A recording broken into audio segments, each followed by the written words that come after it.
All right, you tuned into another edition of the Educate You podcast being brought to you by My College Draft, where education is the new money. I'm your host and facilitator, Lamont, as always. And first of all, man, I'm so excited. My boys are back on together. My resident and scholar, Dr. Ricky Frierson. All right. Yeah. What's good, people? And man, one of the most creative people I've ever met, Mr. David Davidito Hardman. What's up, man? What's up, man? Good morning. Bro, I'm gonna tell you, man, I missed you last week, bro. Last Hey, podcast, man. We had a Lamont, good podcast. we need to change his name to Mr. Money in the Bank.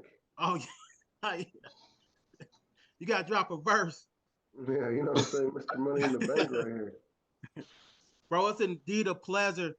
Today, the subject matter is the Black family. And for those who are for the first time are tuning in for the Educate You podcast, I want to let you guys know what we discuss. We discuss subject matters that impact underrepresented, underserved, and first gen populations.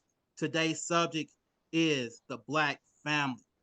Now, what I want to begin is let's just from y'all, you guys is just experience. Tell me what you feel and think about the Black family.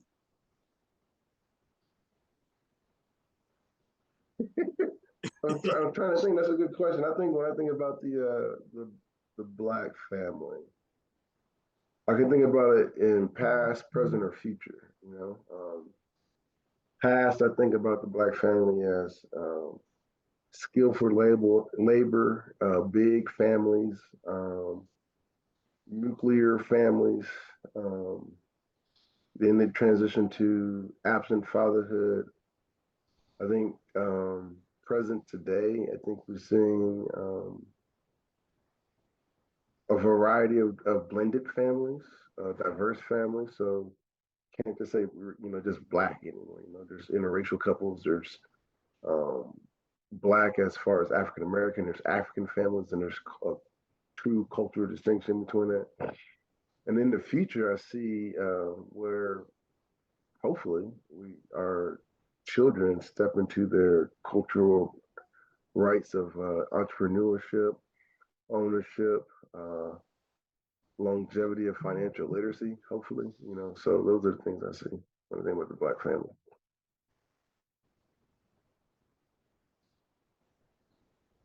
Look at Davidito. Davidito, what's your thoughts, bro? Are we do you feel like we are progressing as Black families? What do you think? To some extent, I would say yes, we are, but we still have a lot of um, historical obstacles and things that we got to get past. But as we continue to grow and learn, I feel like we're definitely moving forward in the right direction um, as families as a whole. Again, you listen to the Educate You podcast being brought to you by My College Draft, where education is the new money. We are talking about the Black family. We got our regulars. I'm your facilitator, Lamont. We got our resident scholar, Dr. Ricky Frierson, and we got our creative minded, rich Davidito Hardman. Now, I'm asking this question about the Black family, man, because I observe a lot of our students that are on our campuses, and and from the observation, I always ask myself, what were they family background? Because some of the students they come in with like they're angry. They come in and I don't understand why, right? And I'm just like, man, is it because I remember me growing up? I'm like, damn, we were kind of like that too, and I'm still seeing the same type of temperament, same type of behavior. And that's why I'm asking, are we advancing? I know we got some ways to go, but do y'all feel like we are advancing as a family? Are we closer than maybe when you guys grew up? Are we closer now than before, or what do you guys think about that? I need context on what you mean by when you said that you see students angry on Sure. campus. So so they when I see them, basically, and it's not just the students, just younger people in general. I see them walking around. Nobody likes to smile no more. I mean, they just look angry, like I just, and they don't want to speak anymore. It's hard for them to even like to to address or even say good morning. I was Well, I think there's. Go ahead, say, David. oh, I I would say a lot of what you've seen has nothing to do with the family.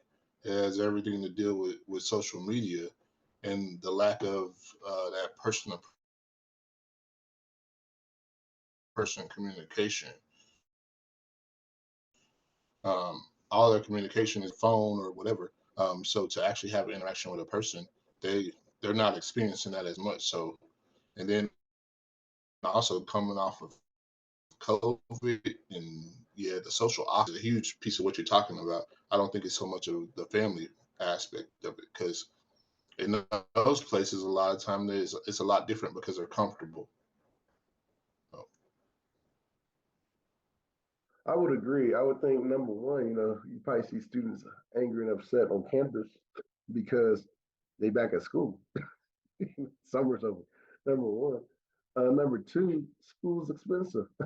Number three, what David said, with COVID coming out, you don't. There's technology. When we were kids growing up, you would go play with the other kids in the neighborhood. You'll learn sociality, social interaction. You'll learn fighting and disagreements and things like that, right?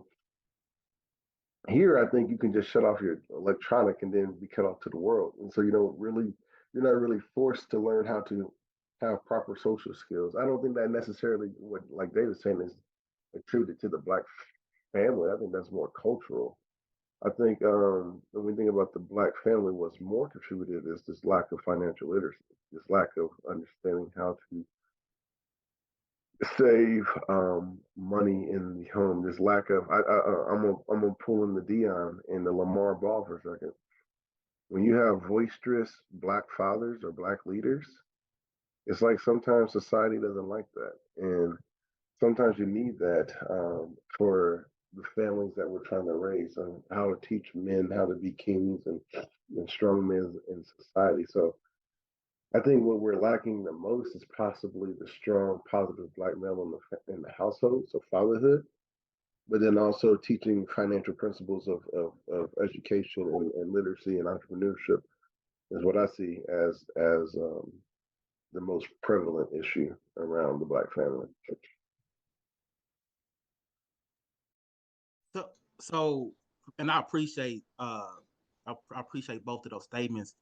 So one of the things that kind of sparked me with this topic was, and David sent me the TikTok, and and in the TikTok is one of the ex basketball players was saying that he valued going to the barbershop because the barbershop, in turn, he didn't realize it, but it is and has been our counselor. Like a lot of people don't like going to get counseling for whatever reason, but the barber, and I guess on the opposite side, the beautician has been our therapist. So I'm asking you guys, what are your thoughts on, because there's a lot of brokenness. You guys kind of alluded to a little bit, but what do you guys feel about the family dynamics and versus counseling? Do black families need more counseling? Is there things that we still kind of need to overcome that you guys think are internal? Tricky laughing. What you I think there's a lot of things. I mean, that's I will speak for myself, being transparent. I don't go to the doctors. I don't go to counseling. I don't do none of that stuff, right? And I think there's a stigma around black families, maybe black males in general, that we're just adverse to doing that. Me personally, is um, I don't go to the doctors because all they do is tell me to get something at Walgreens that I could have saved $150 for and just did that myself. Like I feel like half the time they're not giving me any kind of counsel on what I need to do to be better. So it's always just like, oh, well, da da da da. We don't know, or we're still trying to figure it out, whatever. I think when it comes to counseling, I'm not demeaning that at all. I think people who have mental health issues need to do it. For me, I think I've conditioned myself, and this might be negative, but I think I've conditioned myself to handle things on my own, and process through it in a way that helps. And I mean, I have y'all, we talk offline. I have some friends that I talk to offline. And I feel like that's my better counseling than going to a stranger. But I need someone who knows me. So that's just me though. So I recognize there's faults and failures in this. So I don't need mental health community. I don't need wives. I don't need anybody coming for me on social media talking about I'm demeaning a thing. I'm not doing that. I'm just saying for me. So let's clear that up. Yeah, as well. I'm only going to speak from a personal perspective, and I echo a lot what Ricky has stated. But for me, watching my parents have to go through surgery and get prescribed all these drugs that sometimes made things worse for them than better for them. Um, I prefer to find alternative routes, or sometimes just not go in there. I mean, I don't want to go to the doctor and for them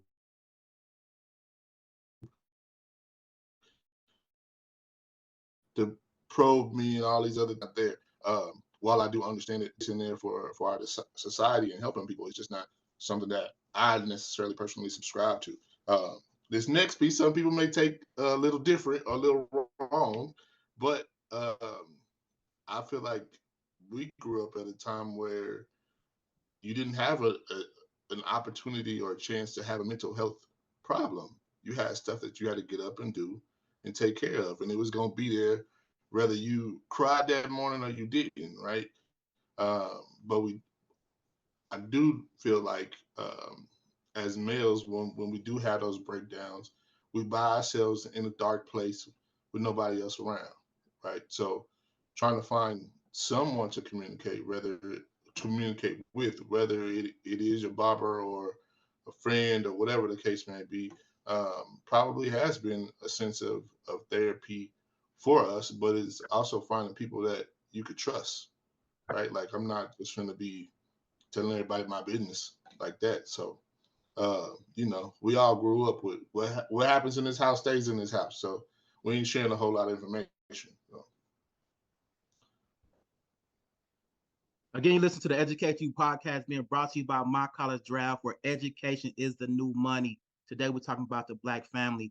I feel like there's so much power in the Black family, but then there's the kryptonite, and we kind of talking about it too. You guys are amazing dads.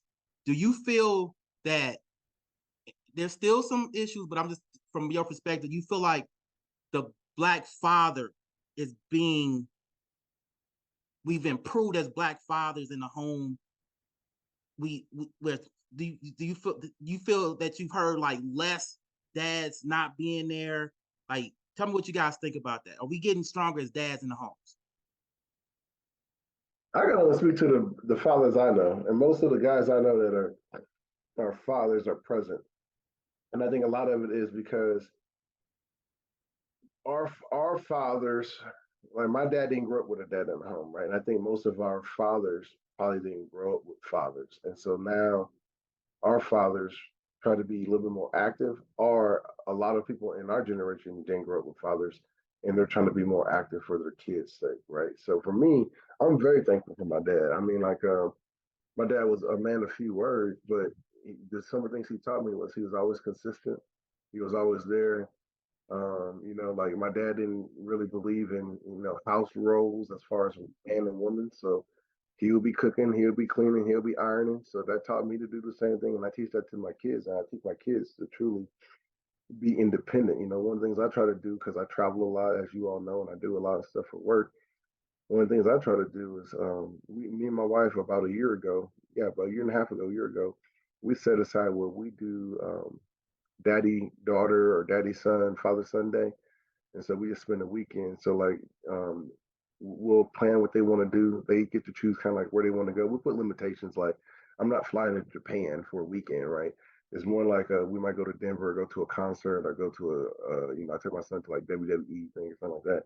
But you spend that intentional one-on-one time with each one of them, so they just get that weekend where they know it's just you and them. And we've seen the relationship and parenting of with our kids grow immensely because of that, right? So I think it's just ways to be mindful of it. Like I actually enjoy coming home. Like I don't have a problem coming home. I know a lot of people do happy hours and social hours. I come home because I got kids, right? And so my main thing is to be present for my kids first and foremost. So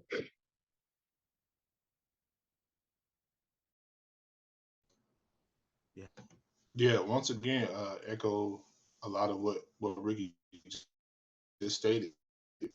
But for me, it's my whole purpose for living or being here is for my kids and my family. Um, that's why I do what I do every day. That's why I bust my butt at work, and then I bust my butt when I come home to try to provide them with the things that they need. Right, like if it means that I miss a few hours of sleep or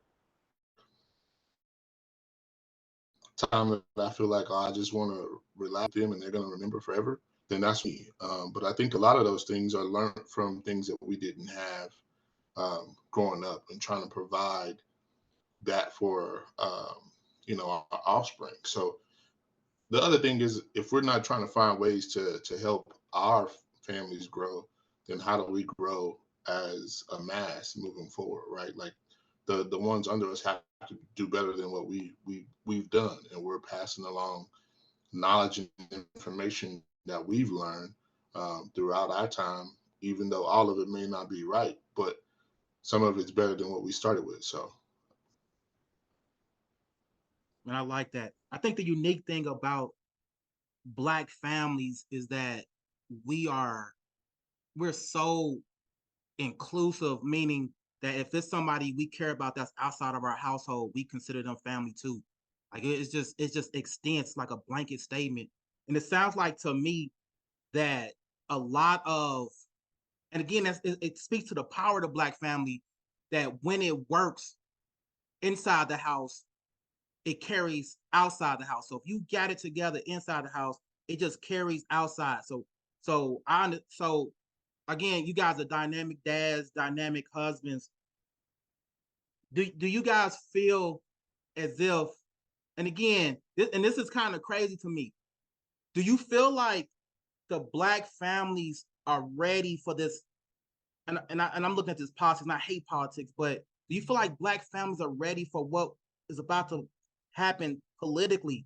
Are we strong enough? Do because I understand the voting stuff, but if our households in order, it spills out into the community. Do you feel like we ready for what's about to happen politically?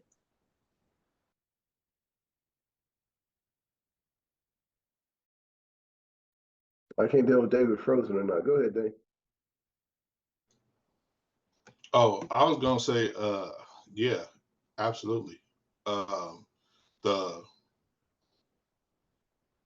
I would say the biggest thing for us is we've always found ways to survive, right? We've always continued to find ways to overcome, make stuff work, and to push forward regardless of what circumstances uh, we face in the world. It's not easy, but you find ways to continue moving forward.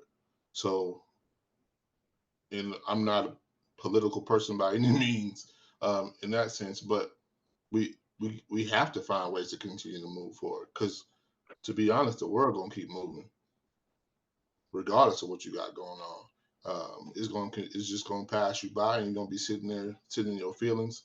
There may be a few people that check on you, but at the end of the day, the world keeps. But if you look at history, we've constantly been doing that and fighting that fight for years on years on years. So, yeah, yeah, we're I would say we're ready. I don't know if it's something that we won't necessarily have to continue to do, but you do what you do to make it and keep pushing forward and make sure your family is okay. I think we're in a unique spot. I don't know if we're ready because I just don't know.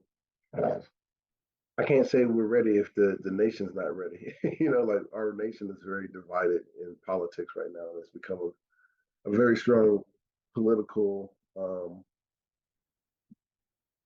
value construct that's very divisive right now. So like I don't know if any cultural entity is ready for what it is. I think one thing that I know we're not ready for, and we need to think about is we need to think about the diverse opinions of political viewpoints.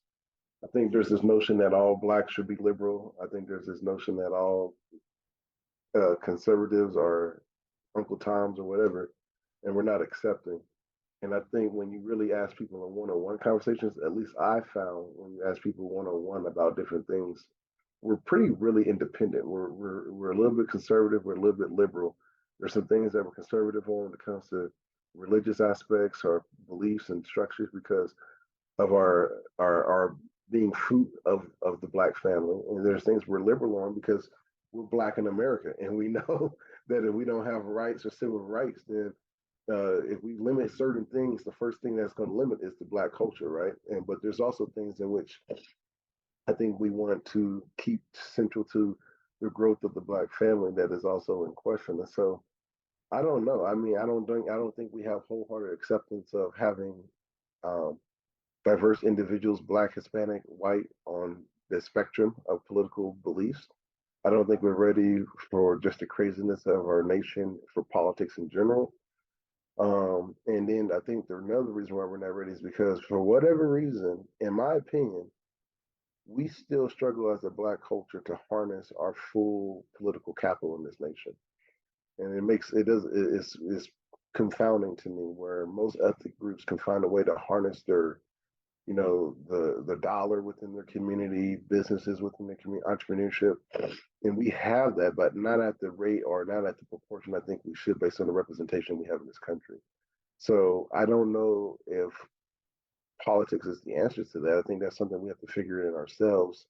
Um, as why we still can't have this cohesion across our demographic nationally. So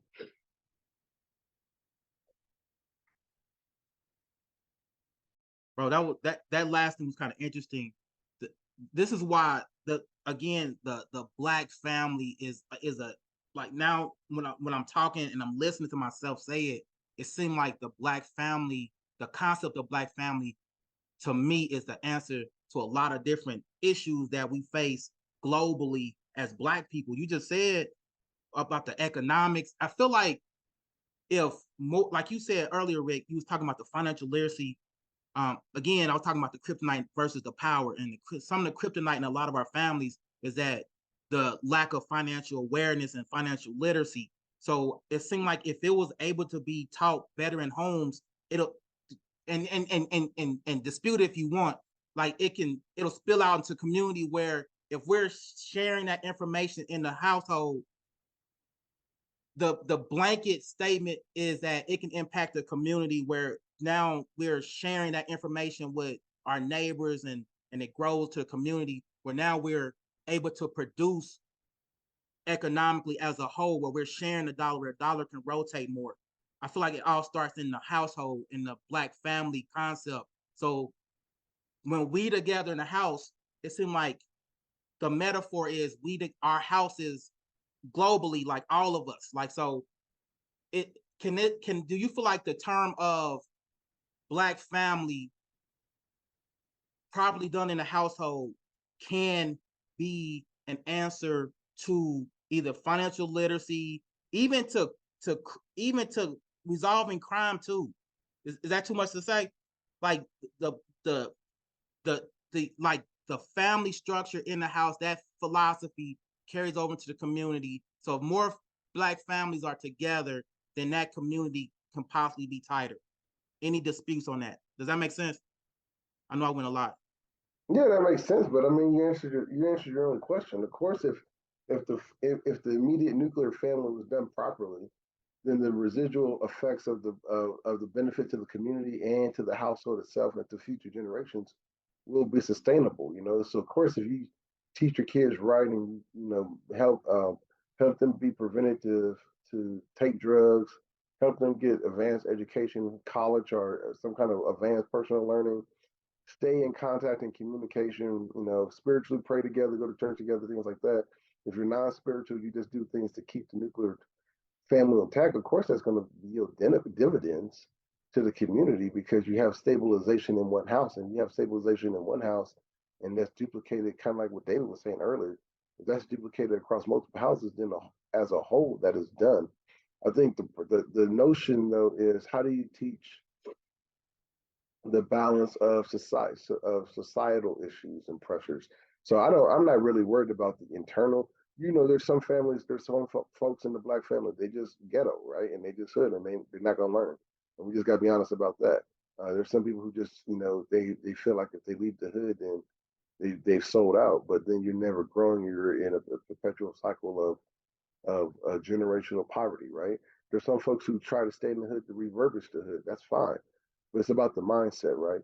What I will say though is the biggest thing that to me the family can do is to properly teach a balancing act of book knowledge and street knowledge. I'm huge on that. I try to really teach my kids be respectable in the classroom, but you need some folks who are from different walks of life so you know how to maneuver this life because it's not the internal pressure that breaks pipes, it's the external pressure that breaks pipes. Right. And so we have to think about when we think about the structure, you can do all you want to prepare yourself internally, but how are you going to deal with the external pressures that come? That's just my thought.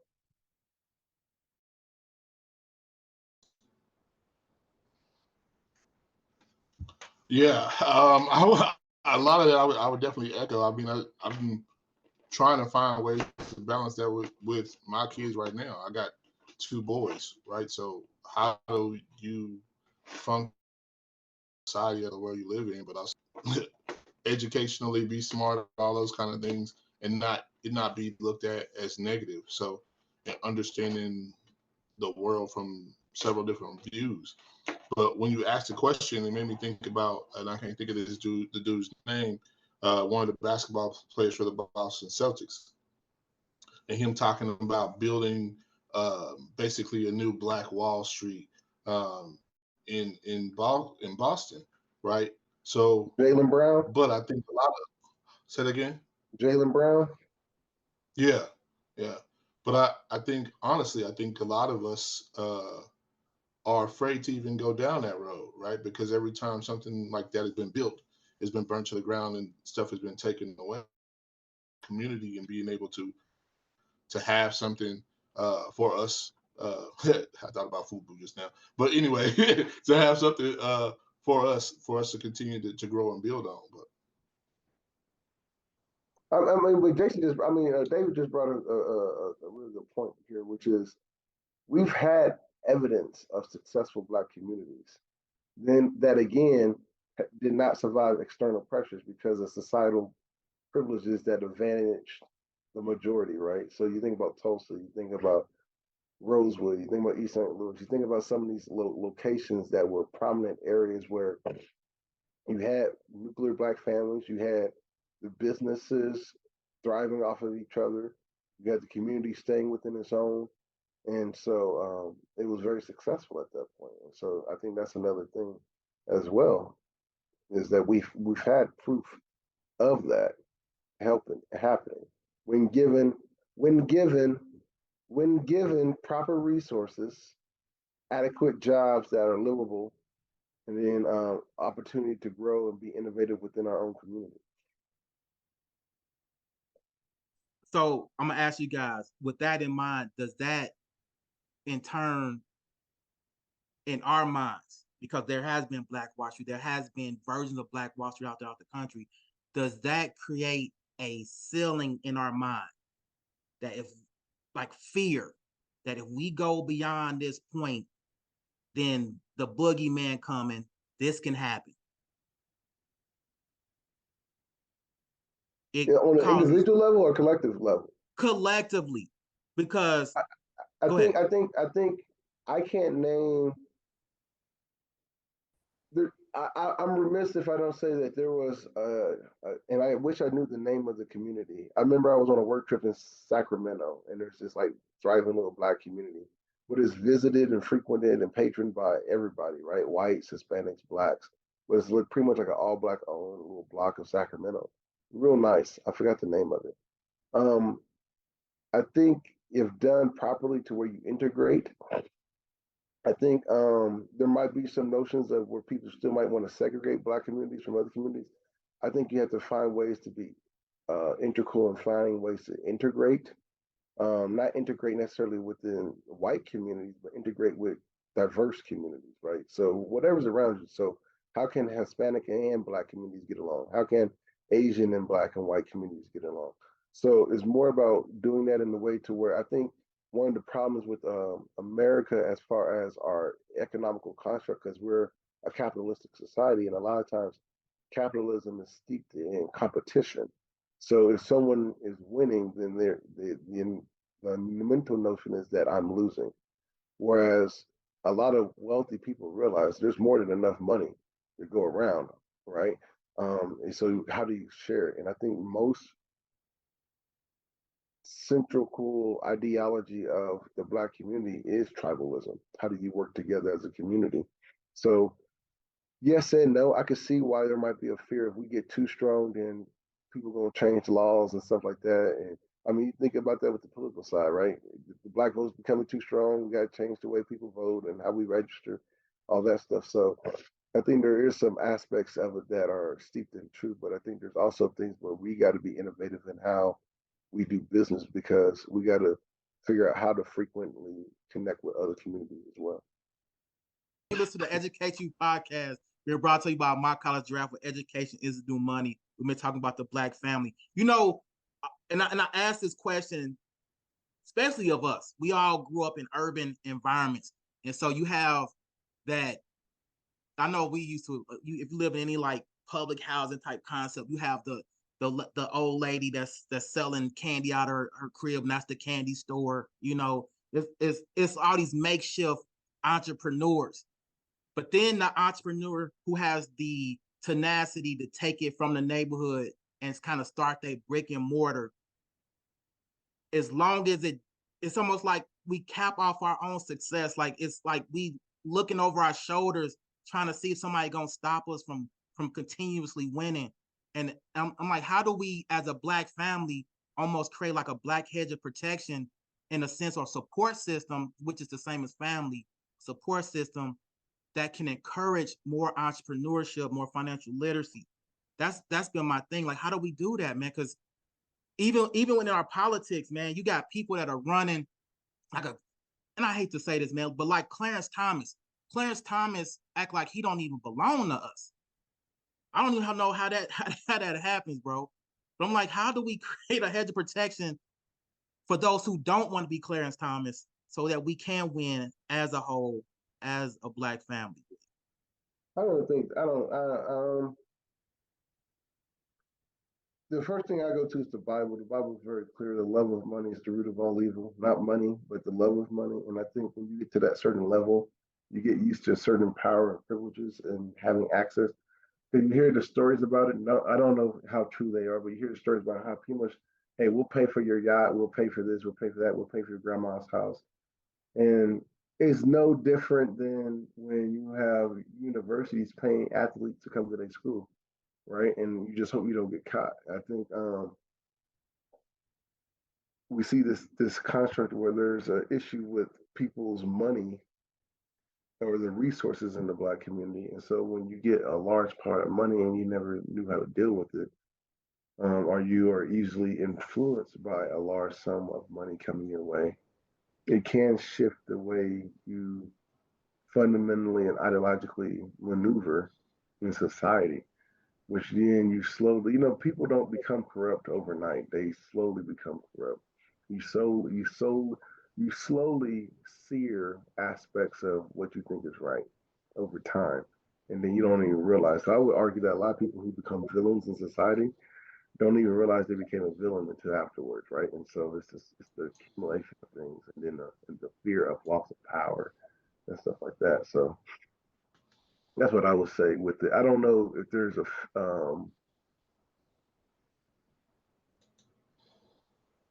when we think about the black family, I think the black family is so hard to define. That's what I'm having trouble with there's so many aspects of the black family now because you have people living in urban areas, you have people living in suburban areas, you have people living rural, you have people who are doing well in certain industries. You know, we're predominantly black in almost all the sporting industries that make high yield of money. So how do they deal with keeping the family nuclei intact when money's not an issue? But money can still be an issue based on how you spend it. There's a podcast of a few football players who talk about how they unwisely or wisely spent money and they didn't realize taxes would come out and someone tells you they're getting 300,000, you could plan for 300,000, not thinking about the taxes, right? Like it's funny to me. I mean, we could ask David because he missed the money in the bank now, but it's funny to me how the more I make, I feel like the less I get in my paycheck. I don't understand. I'm making more than I ever have in my life. I'm probably making more than anybody's ever made in our family's life. And I still feel like check to check, right? And it's just baffling to me. Now, some of it is I got more money to save and things like that, but I still feel check to check. And so I don't know if I can ever shake that feeling of that. And I also, my wife would say, if she was on here, that I'm very, very, very frugal. I don't care how much I make. I'm very frugal. I'm always asking, you know, the shirt that you get at Macy's or H&M is just as good as the shirt you get at Ross, and the shirt at Ross is $9. Like, why are we spending a $50 shirt T-shirt that no one can even see? Like, I can get 50 white tees at Walmart for $5.99 and put on a fresh one every single day. Like, I don't get it, in my opinion. But those are just the ways I grew up being taught to be very frugal with my money.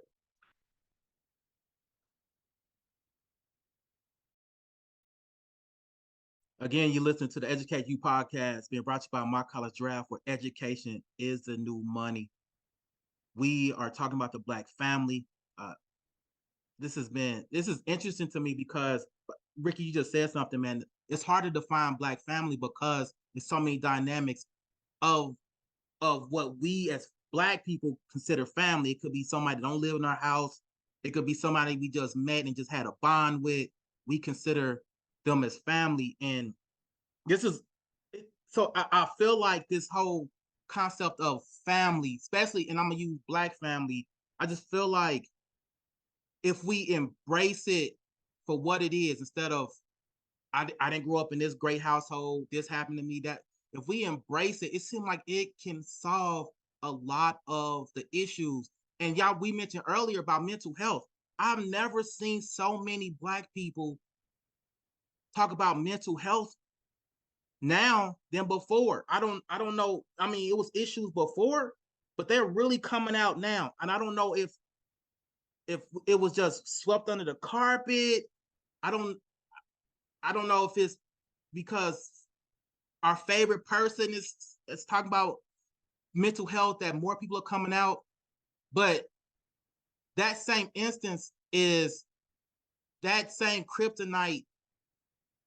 The power that we have, bro, is us. Is what it seems like it boils down to. It's us. It's us understanding, seeing the signs that, man, uh, little baby got some mental issues, but we see it early though, and we let it just we just let it just fester, and then they become these.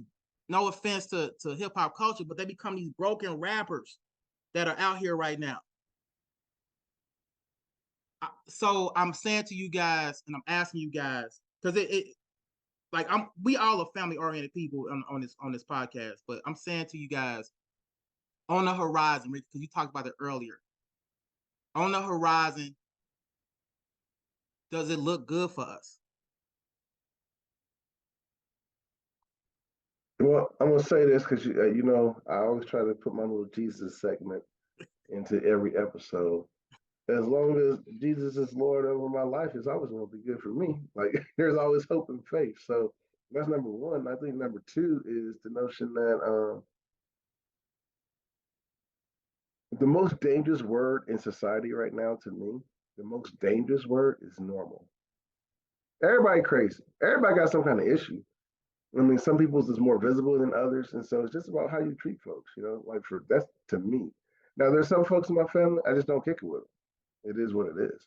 Are they still family? Do I still got love for them? Yeah, I don't want nothing bad to happen to anybody in my family. I mean, we're blood relatives. We just don't mesh. We just got different planes of life. It is what it is, and so I just don't kick it with them like that. And there's other parts of my family that I do kick it with them like that, and I stay in contact. So I think there's no, like you said, the definition could be where you sometimes you're cooler with people outside your family than your internal family. And I don't think that should be something that should be looked down upon. It's just that you all have different walks of life, and you got to figure out who.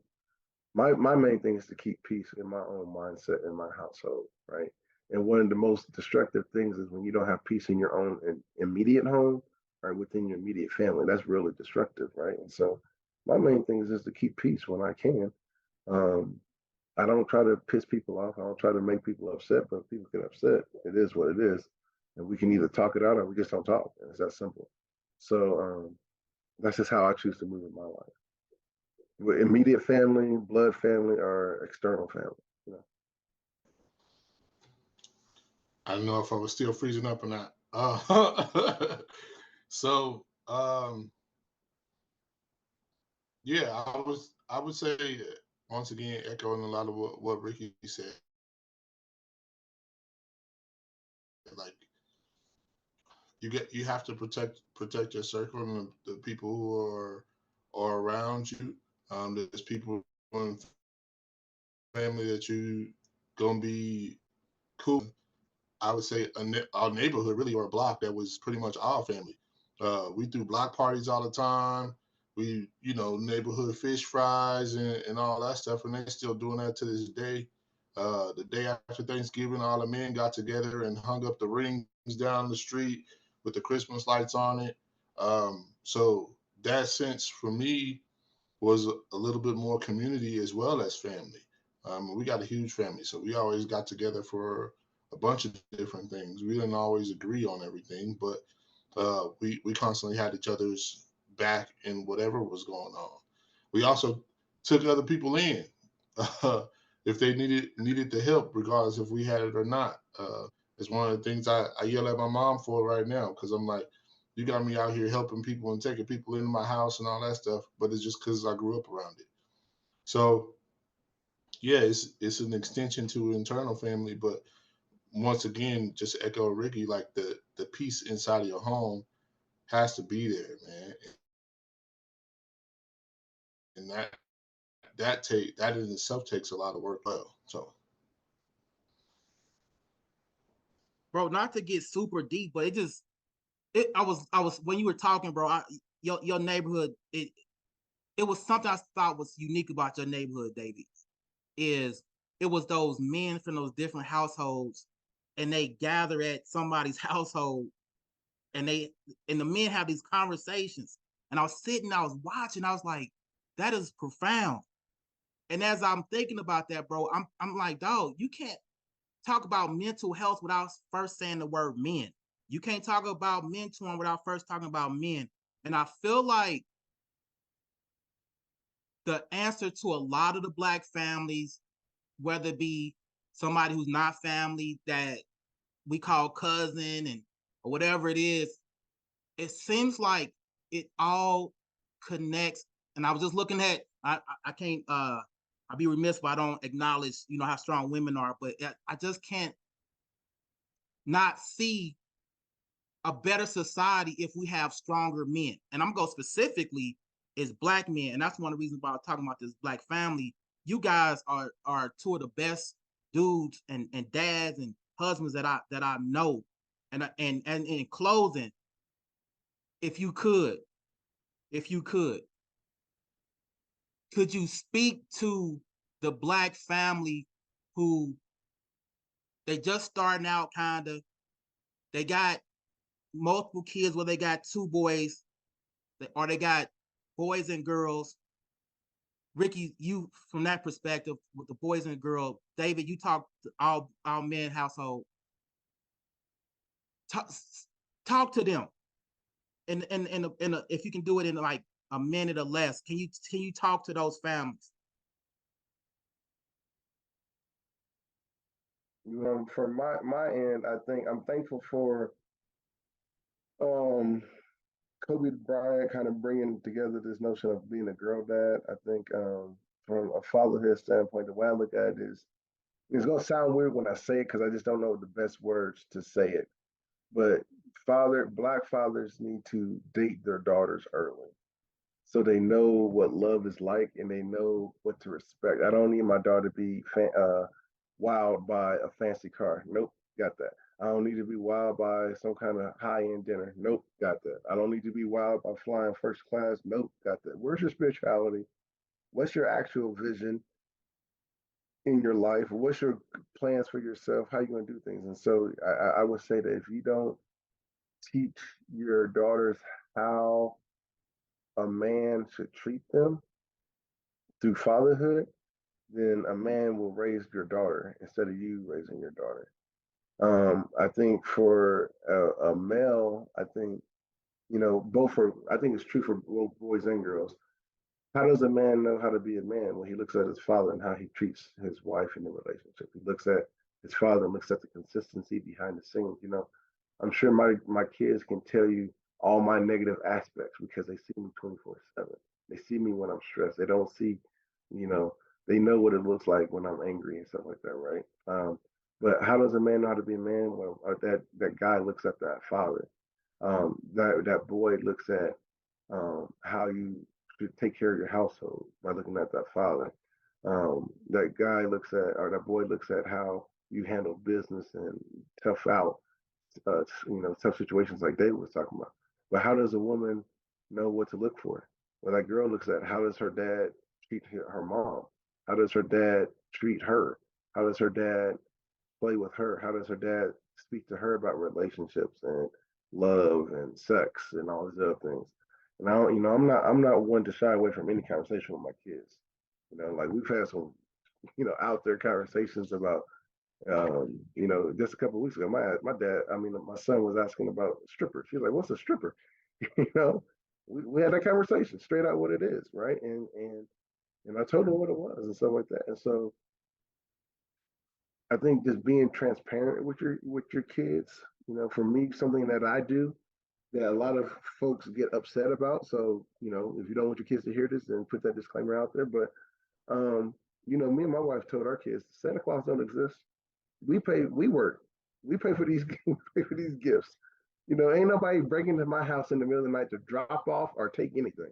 So let's just keep facts what it is, right? And so, but I say that because I say I don't want to lie to you about something you see, and then something you see you find out is a lie. But sometimes you have questions about your spirituality because you don't always get to see Jesus, but you can feel him. And then the thing that you can't see that is real, you question because the things you can see is not, right? And so that's huge for me is making sure that we're just transparent with our kids about those things. And so I think fatherhood is really important. They get to see those flaws. I will out myself for a second and say I just came from a church brotherhood thing this past weekend, and one of the things that it unveiled to me was I'm not gentle enough. I'm not gentle enough in my relationship. I'm not gentle enough in my interaction with my kids. I'm wound tight, and I think you all know that. I'm a jokester, but I'm wound tight as well. And so how that can be, but my thought was because the reason why I'm not gentle enough sometimes is because I was taught you got to be prepared for this world, and this world is hard, right? So I want you to be compassionate. I want you to be loving and nurturing, but out in this world, you have to put your shield on. You have to put your armor on every day. But I also have to differentiate that from the fact that that doesn't mean I keep that armor on with my kids and my wife. And sometimes I do. Sometimes I'm still rough around the edges and stuff like that. So I would teach people that teach them to model what you think is appropriate for your kids, but also be gentle with your kids when necessary. David, try again. All right, we'll see if it don't freeze up this time. Uh, what I was saying the last time, uh, somebody asked it basically how we. And number one, like I said before, compromise, but um, we've also taken the option of divorce off the table, right? Like there's so many uh,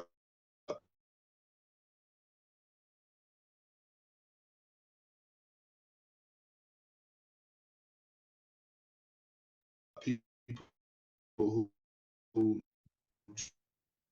just prepare.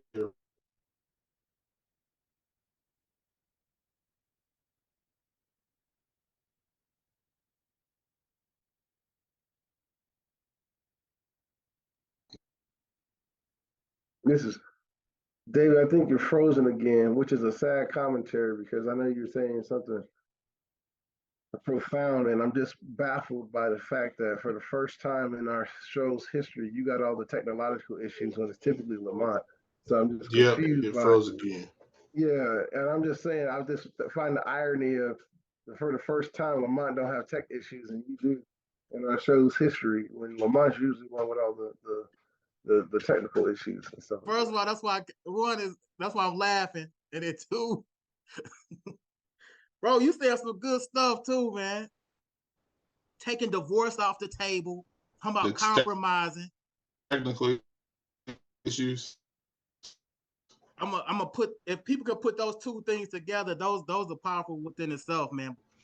I wanna, I just, I'm gonna close it out by saying, first of all, this conversation has been a blessing to me, man. Ricky, the last statements that you made about not being gentle enough, bro. I'm like, dang, I'm like that too.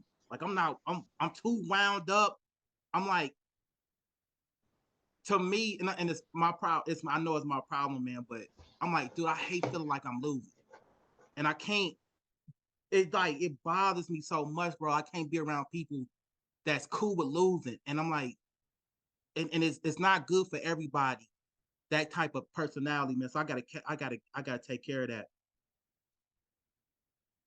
But to my people, listening to this podcast for the very first time, you don't want to miss any future podcast episodes. This is the Educate You podcast, where we talk about subjects that impact underrepresented, underserved, first generation populations. Today, we talked about the Black family. To my resident scholar, Dr. Frierson, thank you every podcast, bro. I learned something, man. To my creative, Davidito, bro, you create so many visuals, man, that it stays on my brain after we get done with these podcasts, man. But again, you've been listening to Educate You podcast, brought to you by My College Draft, where education is the new money. Follow all of our social media, whether it be Facebook, Instagram, TikTok. We got more to come. Check out our website at mycollegedraft.com. And again, education is the new money. Get some.